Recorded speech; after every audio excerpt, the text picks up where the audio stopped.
Shalom saudara-saudara yang terkasih dalam nama Tuhan Yesus Kristus. Pada hari ini saya akan membacakan firman buat kita semua yang diambil dalam Lukas 5 ayat 32 yang berbunyi, "Aku datang bukan untuk memanggil orang benar, tetapi orang berdosa supaya mereka bertobat." Yang menjadi tema, dihapuskan dosaku hanya oleh karena darah Yesus. Mengapa saya mengangkat nats ini?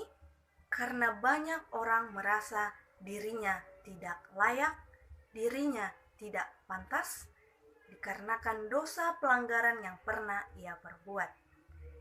Di dalam nats ini menyadarkan kita bahwa Tuhan Yesus datang bukan untuk memanggil orang yang benar, melainkan Tuhan Yesus memanggil orang yang berdosa.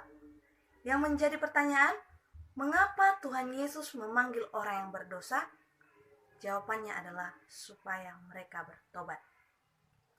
Mari kita sama-sama membuka Lukas 15 ayat 7 berfirman, "Aku berkata kepadamu, demikian juga akan ada sukacita di sorga karena satu orang berdosa yang bertobat lebih daripada sukacita karena 99 orang yang benar tidak memerlukan pertobatan." Ya, dalam Lukas 15 ayat 7 ini ditegaskan bahwa satu orang yang berdosa melakukan pertobatan, maka lebih dari sukacita 99 orang benar yang tidak memerlukan pertobatan. Pernah saya berbincang-bincang dengan teman saya, seperti ini perbincangan kami.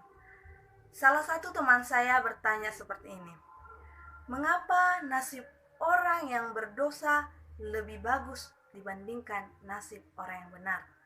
Bahkan, mengapa nasib seorang penjinah pun lebih bagus dibandingkan orang yang benar? Itu adalah pertanyaan dari salah satu teman saya. Lalu saya menjawab seperti ini, karena Tuhan Yesus tidak pernah meninggalkan anaknya dalam belenggu dosa. Tuhan selalu menuntun anaknya ke jalan benar, hingga tiap-tiap anaknya menyadari dari mana ia mendapatkan anugerah tersebut. Karena kita ketahui bahwa Tuhan Yesus sangat baik. Tuhan Yesus itu Maha Pengampun dan Maha Penyayang. Mari kita juga baca dalam kitab 1 Yohanes 1 ayat 9. Kitab 1 Yohanes 1 ayat 9 yang berbunyi, "Jika kita mengaku dosa kita, maka ia adalah setia dan adil, sehingga ia akan mengampuni segala dosa kita dan menyucikan kita dari segala kejahatan." Jikalau kita mengaku dosa kita, maka ia adalah setia dan adil. Berarti Tuhan Yesus tidak pernah membiarkan kita jatuh ke dalam dosa. Tuhan Yesus tidak pernah membiarkan kita tetap bertahan di suatu dosa. Namun Tuhan Yesus mengatakan seperti ini, bahwa ia adalah setia dan adil. Ia akan mengampuni segala dosa kita dan menyucikan kita dari segala kejahatan. Saya juga pernah berpikir seperti ini, apa mungkin seperti saya ini layak menjadi seorang guru? Bahkan kita tahu bahwa guru itu adalah digugu dan ditiru, atau sebagai contoh. Saya ini pendosa Tuhan. Saya ini banyak kesalahan Tuhan. Itu menjadi suatu pertanyaan yang terjadi dalam hati kita. Nah, saya mendapatkan suatu jawaban dari pertanyaan saya, bahwa tiap-tiap orang adalah berdosa, tergantung di mana ia melakukan dosanya.